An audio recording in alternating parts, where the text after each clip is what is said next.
Marko, može jedna izjava kraća? Može. Evo.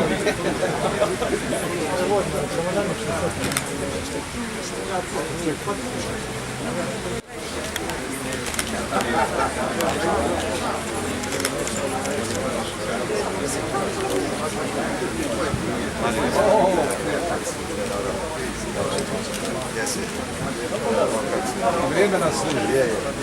To je Bogdana. Zvao vas. Teško je to, ali glupo datum pa što bude. 6.4. A moram još pogledati s njegovim, ali... Sad ću ja njega pitati.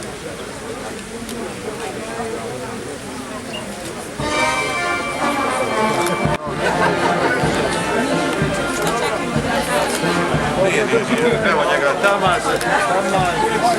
imate proročanske spolnosti. Proročanske spolnosti imate.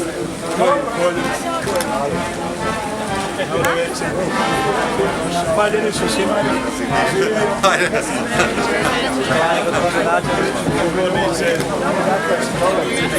Evo ga.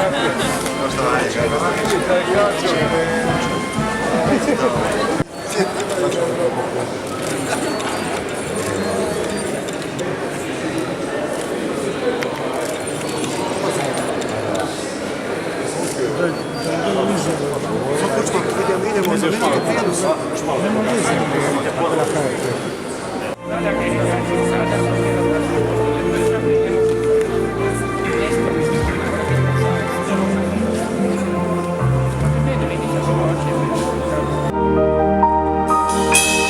Godi smo i sami, ko Adam i Eva, ko na kraju, a ne na početku svijeta. Samo da me grliš kao što i treba, ne bi bilo ničeg da me pokoleba.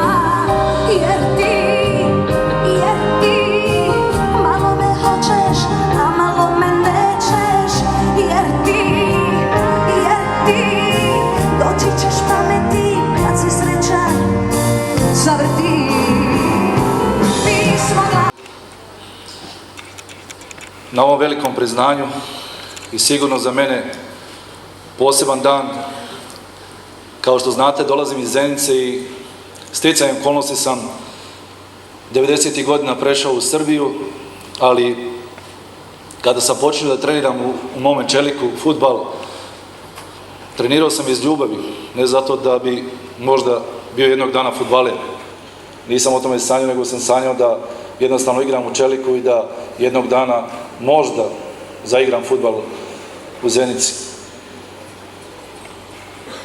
Danas, kao selektor Srbije, isto tako nisam očekivao kad sam se počeo baviti ovim poslom kao trener, da ću doći ovdje u kojoj sam poziciji danas. Jednostavno, trenerski posao sam počeo da radim iz ljubavi, zato što volim fudbal i zato što mogu da doprinesem nešto u fudbalu. Na kraju, još jednom hvala svima i ponosan sam što dolazim iz moje rodne Zenice. Hvala.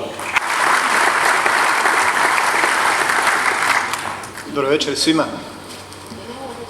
Prošlu godinu ću pamtiti po nekoliko za mene jako važnih životnih trenutaka. Ja sam kao dječak otišao iz svog rodnog Livna u svijet, u potragu za svojim životnim ambicijama, za svojim ciljevima, za svojim snovima. Moj životni put je bio težak, zahtjevan i pun iskušenja, ali uz Božju pomoć, uz rad, upornost, podršku moje obitelji, ja sam svoje životne i profesionalne snove ostvario. A pozivam Večernjaku, što me večeras učinio jako ponosnim i sretnim. Hvala vam. Hvala i vama, a čujemo sad Vladimira.